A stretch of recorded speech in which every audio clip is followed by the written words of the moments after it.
नमस्कार दोस्तों, library science के एक और नए सेशन में एक बार फिर से आपका स्वागत है। दोस्तों, लाइब्रेरी साइंस की इससे पहले हमारे चैनल पर 5 वीडियो अपलोड कर दी गई हैं, जिसमें हमने लगभग 250 प्रश्न कवर किए हैं। इसी प्रकार से ये सेशन हम कंटिन्यू रखने वाले हैं। लाइब्रेरी साइंस का जो पूरा सिलेबस है हम टॉपिक वाइज कंप्लीट करने वाले हैं। आप बिल्कुल निश्चिंत रहिए। आपकी जो लाइब्रेरियन सेकंड ग्रेड और थर्ड ग्रेड की जो भर्ती परीक्षाएं हैं उससे पहले हम लाइब्रेरी साइंस का जो पूरा सिलेबस जो है कवर करने वाले हैं। लाइब्रेरी साइंस का जो फर्स्ट टॉपिक है ग्रंथालय एवं समाज, उससे हमने 155 प्रश्न कवर किए हैं। इसी प्रकार से जितने भी आगे टॉपिक हैं हर टॉपिक से हम 150 से 200 प्रश्न जो है पढ़ने वाले हैं। तो आप हमारे साथ कंटिन्यू जुड़े रहिए। चैनल पर पहली बार विजिट कर रहे हैं या अभी तक आपने जीके और कलेक्शन को सब्सक्राइब नहीं किया है तो अभी से सब्सक्राइब कर लें, क्योंकि यहाँ पर लाइब्रेरी साइंस से संबंधित इसी प्रकार की जो वीडियोज हैं आपको मिलती रहती हैं और जीके फैक्ट रिलेटेड जो वीडियोज हैं वो भी आपको जीके और कलेक्शन पर मिलती रहती हैं। तो चलिए बिना समय गवाए शुरू करते हैं आज की क्लास। चलते हैं नोटपैड स्क्रीन पर। आज के लिए पहला प्रश्न है प्रश्न नंबर 101। पदावली उपसूत्र का संबंध इनमें से किसके साथ है? पदावली उपसूत्र का संबंध निम्न में से किसके साथ है? तो इस प्रश्न का सही आंसर हो जाएगा ऑप्शन सी, यानी आंकिक धरातल से संबंधित है पदावली उपसूत्र। तो सी ऑप्शन यहां पर सही आंसर आपका हो जाएगा।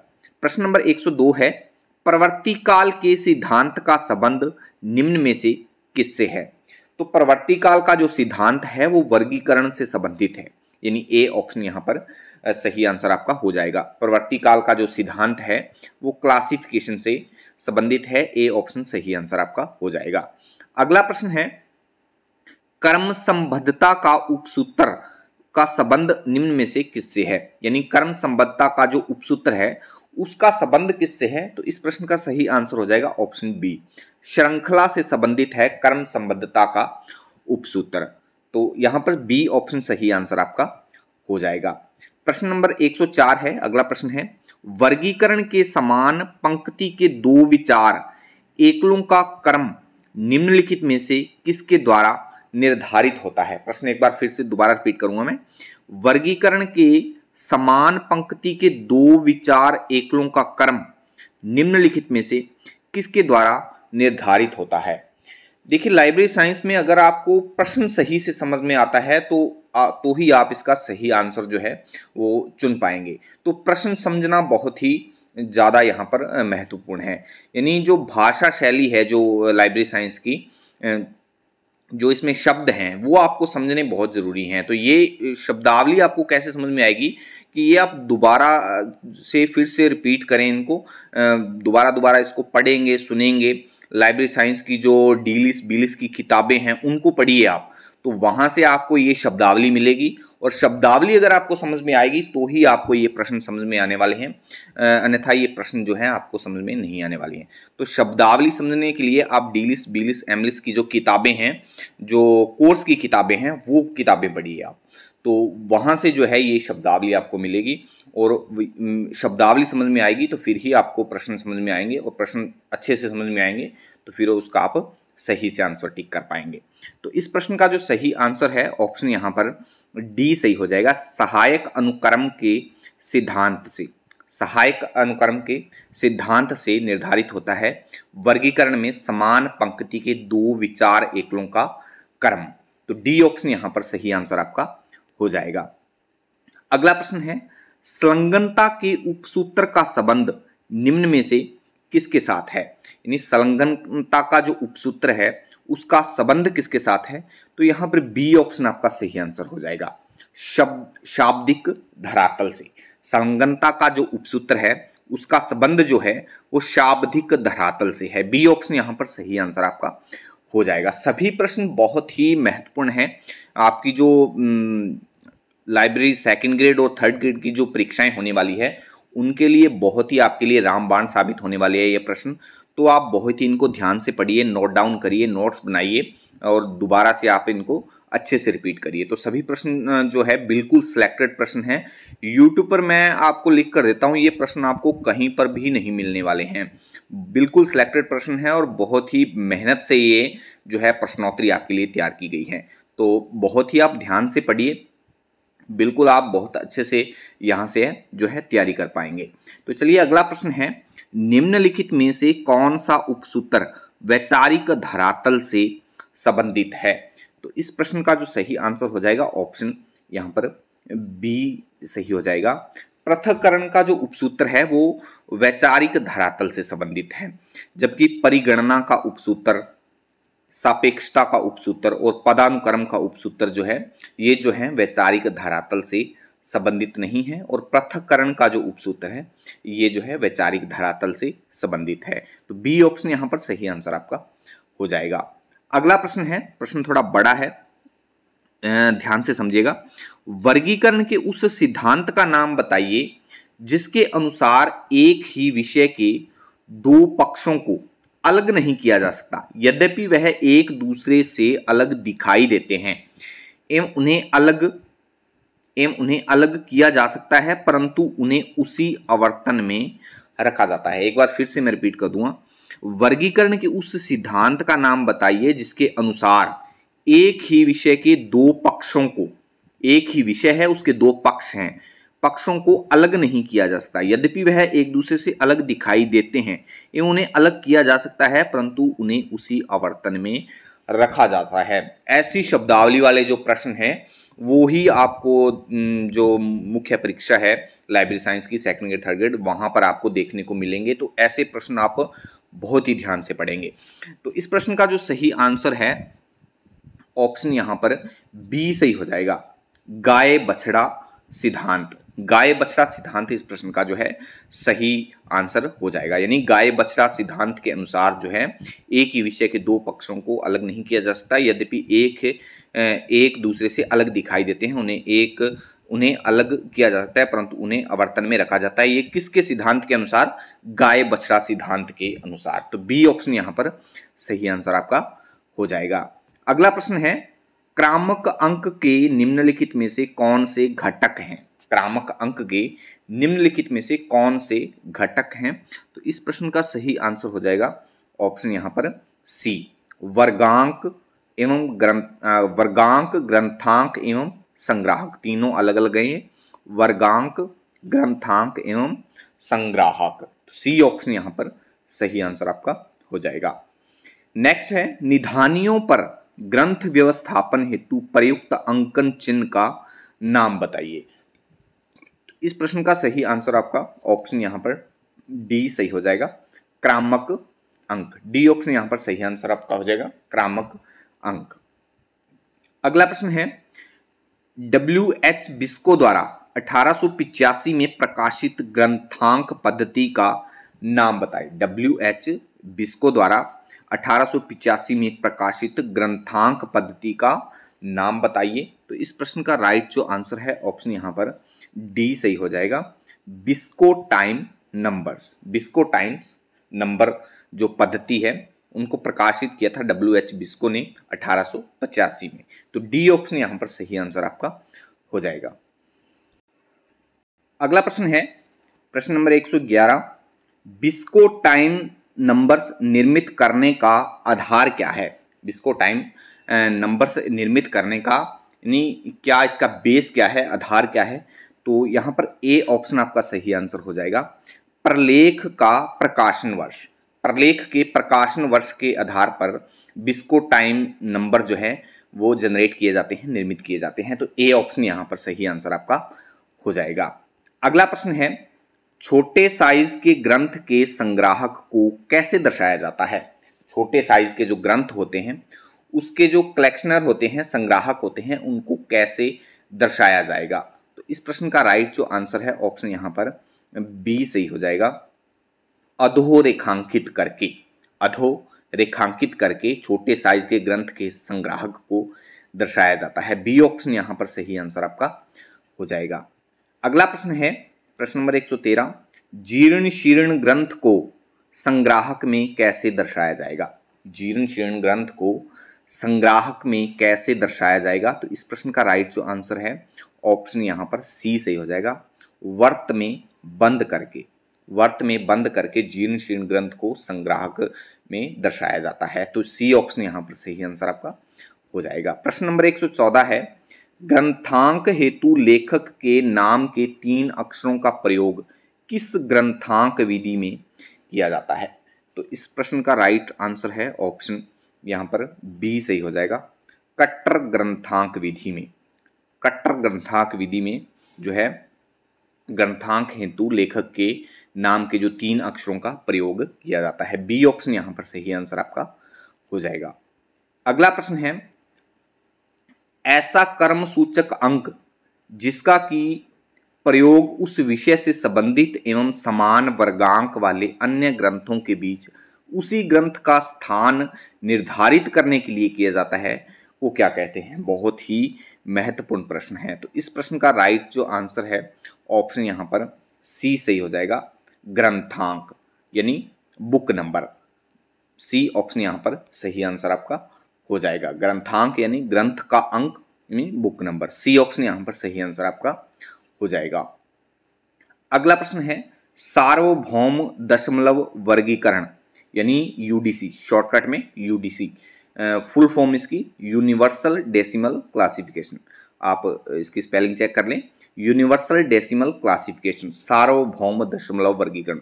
इसके बहुत सारे हमें आगे जो क्वेश्चन पढ़ने हैं तो ये आपने ध्यान में रखना है। सार्वभौम दशमलव वर्गीकरण मतलब यूडीसी, और यूडीसी मतलब यूनिवर्सल डेसिमल क्लासिफिकेशन का प्रथम प्रकाशन कब हुआ था? यानी यूडीसी का जो प्रथम प्रकाशन है वो कब हुआ था? तो इसका जो प्रथम प्रकाशन है वो 1901 में हुआ था।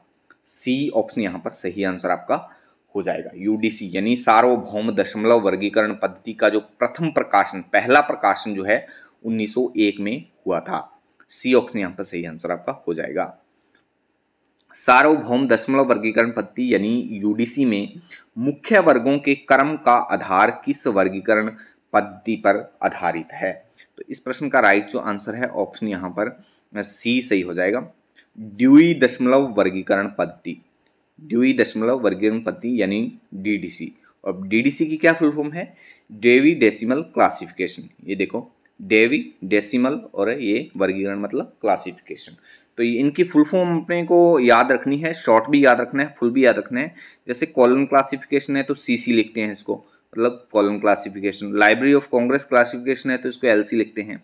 और ये ड्यूई दशमलव वर्गीकरण पद्धति है तो इसको डीडीसी लिखते हैं। और बिब्लियोग्राफिक वर्गीकरण है तो इसको बीसी लिखते हैं। ये शॉर्ट याद रखने हैं और इनकी फुल फॉर्म जो है वो भी हमें याद रखनी है। तो इस प्रश्न का जो राइट आंसर है वो सी ऑप्शन यहाँ पर आपका सही हो जाएगा। अगला प्रश्न है, यूडीसी में सामान्य एकलों को क्या कहा जाता है? यूडीसी में सामान्य एकलों को क्या कहा जाता है? तो कहा जाता है common auxiliary tables, common auxiliary tables. B option यहाँ पर सही आंसर आपका हो जाएगा। अगला प्रश्न है, यूडीसी में प्रयुक्त अंकन का प्रकार बताइए। यानी सार्वभौमिक भौम दशमलव वर्गीकरण पद्धति में जो अंकन प्रयोग किया गया है वो कैसा अंकन प्रयोग किया गया है? तो वो मिश्रित अंकन प्रयोग किया गया है। मिश्रित अंकन का प्रयोग हुआ है यूडीसी में। ये प्रश्न बहुत ही पूछा जाता है कि कौन सी पद्धति में किस प्रकार का जो क्लासिफिकेशन के लिए किस प्रकार का जो अंकन है प्रयोग किया गया है, मिश्रित किया गया है, शुद्ध किया गया है, अनिम्य किया गया है, पक्षात्मक किया गया है या अशुद्ध, कैसे भी किया गया है।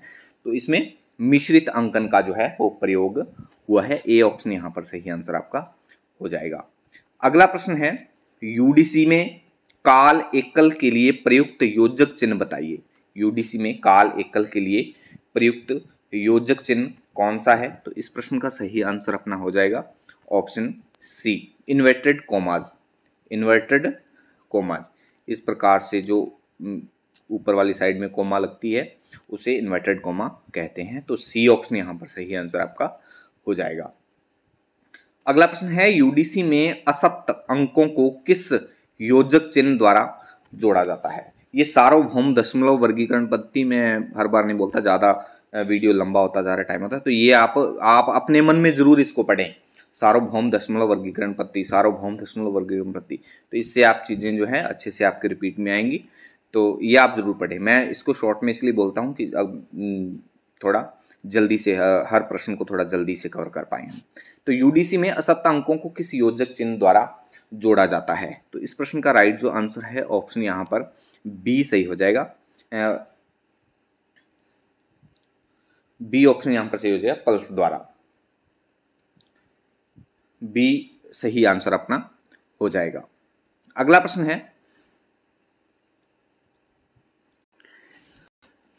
है, प्रश्न नंबर 122।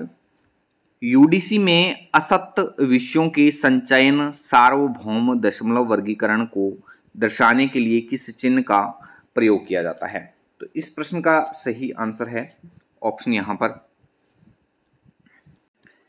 बी सही हो जाएगा, पल्स द्वारा दर्शाया जाता है। बी ऑप्शन यहां पर सही आंसर आपका हो जाएगा।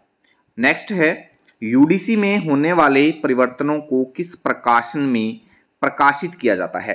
यूडीसी में होने वाले परिवर्तनों को किस प्रकाशन में प्रकाशित किया जाता है? बहुत ही महत्वपूर्ण प्रश्न है। तो इस प्रश्न का जो सही आंसर है ऑप्शन यहां पर सी सही हो जाएगा। पी नोट्स में दर्शाया जाता है, प्रकाशित किया जाता है पी नोट्स में। तो सी ऑप्शन यहां पर सही आंसर आपका हो जाएगा। नेक्स्ट है, यूडीसी में छोटे कोष्टक में दी गई अरबी संख्याएं 1 से 9 निम्नलिखित में से किस हेतु प्रयुक्त की गई है, किस हेतु प्रयोग किया गया है उनका? तो इस प्रश्न का राइट जो आंसर है ऑप्शन यहां पर ए सही हो जाएगा।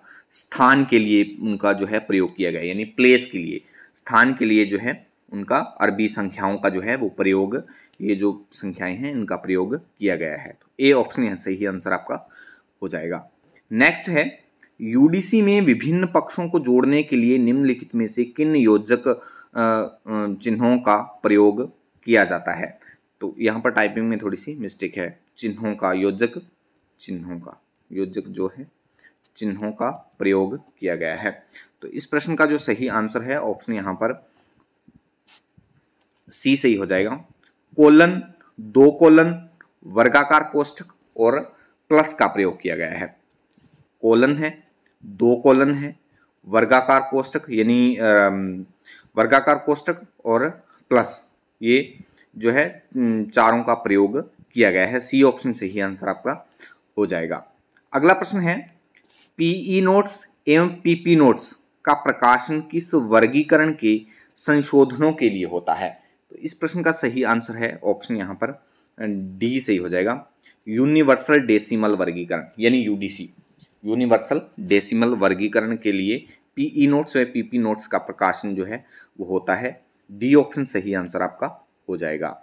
नेक्स्ट है, ड्यूई दशमलव वर्गीकरण यानी डीडीसी के प्रणेता कौन है?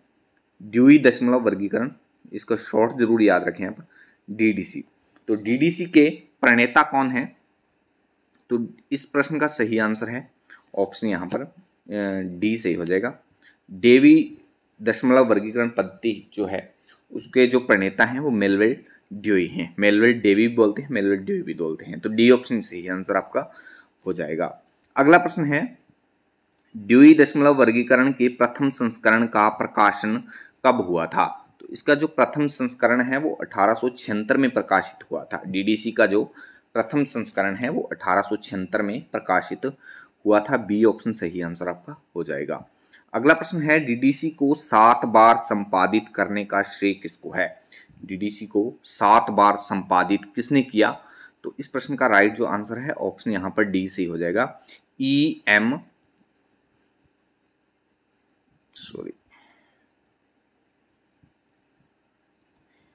सात बार किसने संपादित किया? एम सेमुअर ने। डी ऑप्शन यहां पर सही आंसर आपका हो जाएगा। प्रश्न नंबर 130 है, डीडीसी में ज्ञान जगत को पहले 10 भागों में विभक्त किया गया है, यह वर्गीकरण किस पर आधारित है? तो इस प्रश्न का सही आंसर है ऑप्शन यहां पर बी सही हो जाएगा। फ्रांसिस बेंकन के वर्गीकरण पर जो है ये आधारित है। बी ऑप्शन सही आंसर आपका हो जाएगा। नेक्स्ट है, उस वर्गीकरण विद का नाम बताएं जिसने सामान्य भारतीय अरेबिक संख्याओं 0 से 9 का अपनी वर्गीकरण प्रणाली में क्रामक संख्याओं के रूप में प्रयोग किया है। तो इस प्रश्न का राइट आंसर जो है ऑप्शन यहाँ पर बी सही हो जाएगा। Melville dewy. मेलविल ड्यूई ने जो है 0 से 9 तक अपनी जो संख्याएं हैं, भारतीय अरेबिक संख्याएं हैं, उनका अपनी वर्गीकरण प्रणाली में प्रयोग किया है। बी ऑप्शन सही आंसर आपका यहाँ पर हो जाएगा। अगला प्रश्न है, प्रश्न नंबर 132, ड्यूई दशमलव वर्गीकरण के 21वें संस्करण में ड्यूई दशमलव यानी डीडीसी का जो 21वां संस्करण है उसमें सामान्य एकल का समानार्थी पद बताइए। इनका सही आंसर है ऑप्शन यहाँ पर सी सही हो जाएगा, स्टैंडर्ड सब डिवीजन। डीडीसी के 21वें संस्करण में सामान्य एकल का जो समानार्थी पद है वो स्टैंडर्ड सब डिवीजन से है, तो सी ऑप्शन सही आंसर आपका यहाँ पर हो जाएगा। नेक्स्ट है वर्गीकरण पद्धति में विषय के पक्ष एवं संबंध को दर्शाने वाली अनुक्रमणिका को क्या कहते हैं। तो इस प्रश्न का राइट जो आंसर है ऑप्शन यहाँ पर डी सही हो जाएगा, सापेक्षित इंडेक्स कहते हैं। डी ऑप्शन सही आंसर आपका हो जाएगा। नेक्स्ट है डीडीसी में अमताक्रम तालिका का प्रयोग निम्नलिखित में से किस हेतु किया गया है। ड्यूई दशमलव वर्गीकरण में अमताक्रम तालिका का प्रयोग किस हेतु किया गया है। तो इस प्रश्न का सही जो आंसर है ऑप्शन यहाँ पर आपका बी सही हो जाएगा, संलग्नता हेतु किया गया है। बी ऑप्शन सही आंसर आपका हो जाएगा। नेक्स्ट है उस वर्गीकरण पद्धति, यहाँ पर टाइपिंग में थोड़ी सी मिस्टेक है, उसे लिखा गया उस कर लें आप। उस वर्गीकरण पद्धति का नाम बताइए जिसमें मात्र जीरो का प्रयोग योजक चिन्ह के रूप में होता है। उस वर्गीकरण यानी वह वर्गीकरण पद्धति कौन सी है जिसमें जीरो का प्रयोग जो है वो योजक चिन्ह के रूप में होता है, सिर्फ जीरो का प्रयोग होता है। तो इस प्रश्न का जो सही आंसर है ऑप्शन यहाँ पर डी सही हो जाएगा आपका, डेवी डेसिमल क्लासिफिकेशन। यानी डीडीसी में जो है मात्र जीरो का प्रयोग जो है वो योजक चिन्ह के रूप में किया जाता है। डी ऑप्शन सही आंसर आपका हो जाएगा। अगला प्रश्न है ड्यूई दशमलव वर्गीकरण यानी डीडीसी के 19वें संस्करण में सारणी 3 निम्नलिखित में से किस हेतु दी गई है। यानी जो 3 नंबर सारणी है डीडीसी में वो किस हेतु दी गई है। तो इस प्रश्न का जो सही आंसर है ऑप्शन यहाँ पर डी सही हो जाएगा, साहित्य उपविभाजन के लिए जो है सारणी 3 का प्रयोग किया गया है डीडीसी के 19वें संस्करण में। तो डी ऑप्शन सही आंसर आपका हो जाएगा। प्रश्न नंबर 137 है डीडीसी के किस संस्करण से उसके लेखक के नाम को आख्या में सम्मिलित किया गया है। तो इस प्रश्न का राइट जो आंसर है ऑप्शन यहाँ पर बी सही हो जाएगा, 15वें संस्करण से। डीडीसी के 15वें संस्करण से उसके लेखक के नाम को आख्या में सम्मिलित किया गया है। तो बी ऑप्शन सही आंसर आपका हो जाएगा।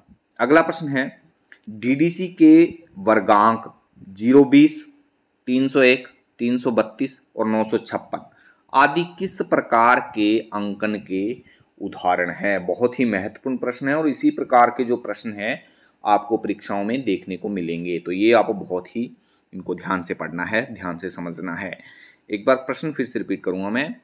ड्यूई दशमलव वर्गीकरण यानी डीडीसी के वर्गांक 020, 301 ये नंबर आपको याद करने पड़ेंगे। ये सारणियाँ जो हैं आपको बुक में मिल जाएंगी, तो ये नंबर आपको याद करने पड़ेंगे। 301, 332, 956 आदि किस प्रकार के अंकन के उदाहरण हैं। तो इस प्रश्न का जो सही आंसर है ऑप्शन यहाँ पर ए सही हो जाएगा। ये जो सभी जो वर्गांक हैं ये शुद्ध अंकन के उदाहरण हैं। वर्गांक हैं ये कौन से हैं, शुद्ध अंकन के जो हैं उदाहरण हैं। तो ए ऑप्शन सही आंसर आपका हो जाएगा। डीडीसी में प्रयुक्त इंडेक्स कैसा है, यानी कैसा इंडेक्स जो है वो डीडीसी में प्रयोग किया गया है। तो डीडीसी में सापेक्षित अनुक्रमणिका जो इंडेक्स है, सापेक्षित अनुक्रमणिका ही इंडेक्स होता है, तो सापेक्षित इंडेक्स जो है उसका प्रयोग किया गया है। सी ऑप्शन सही आंसर आपका हो जाएगा। अगला प्रश्न है डीडीसी के अब तक कितने संस्करण प्रकाशित हो चुके हैं, यानी डीडीसी के अब तक कितने जो हैं वो संस्करण प्रकाशित हो चुके हैं। तो डीडीसी के अब तक 21 संस्करण प्रकाशित हो चुके हैं। सी ऑप्शन सही आंसर आपका हो जाएगा, 21 संस्करण। अगला प्रश्न है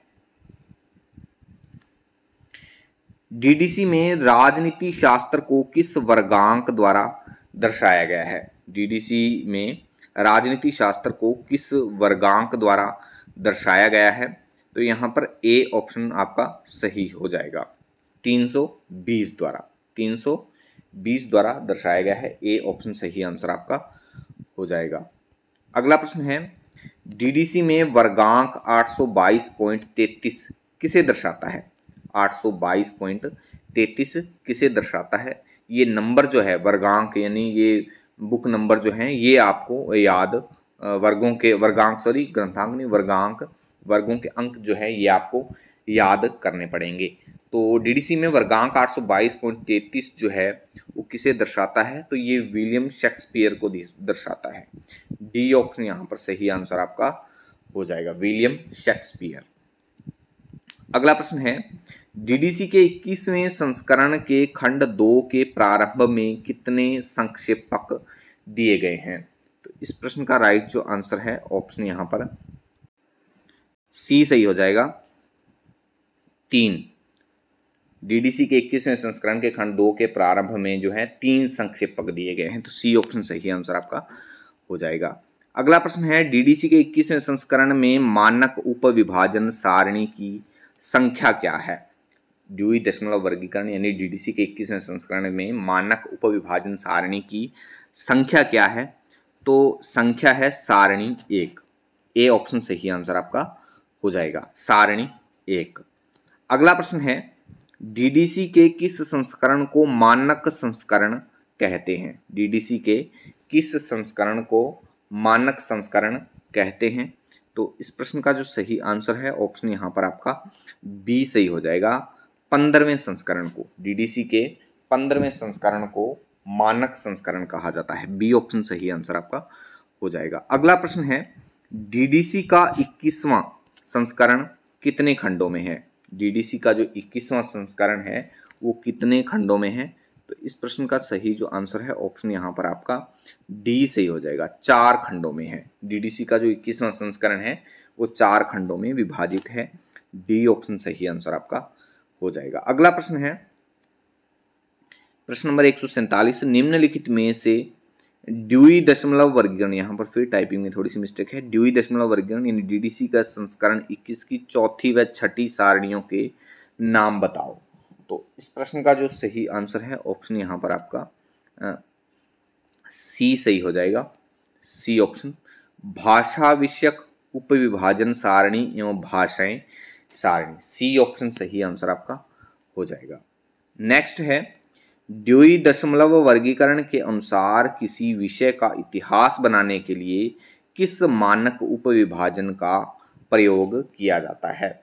तो इस प्रश्न का जो सही आंसर है ऑप्शन यहाँ पर सी सही हो जाएगा, मानक उपविभाजन 09 का प्रयोग किया जाता है। सी ऑप्शन सही आंसर आपका हो जाएगा। अगला प्रश्न है, ड्यूई दशमलव यानी डीडीसी के संस्करण 19 के खंड 1 के अंत में संलग्न प्रथम संक्षेपक कितने मुख्य वर्गों में विभक्त है?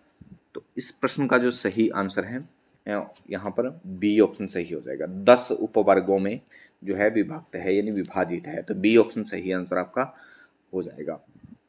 आज के लिए अंतिम प्रश्न है प्रश्न नंबर 150, ड्यूई दशमलव वर्गीकरण यानी डीडीसी के अनुसार किसी विषय के शब्दकोश का वर्गांक बनाने के लिए किस मानक उपविभाजन का प्रयोग किया जाएगा? तो इस प्रश्न का जो सही आंसर है ऑप्शन यहाँ पर बी सही हो जाएगा, 03 मानक उपविभाजन 03 का जो है वो प्रयोग किया जाएगा।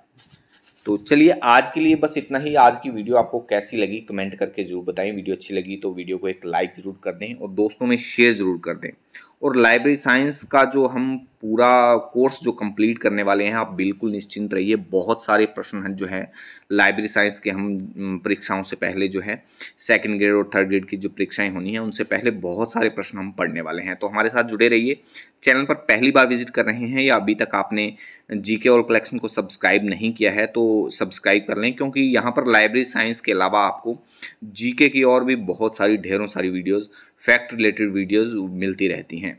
तो चलिए फिर मिलते हैं नेक्स्ट वीडियो में। तब तक के लिए जय हिंद, जय भारत।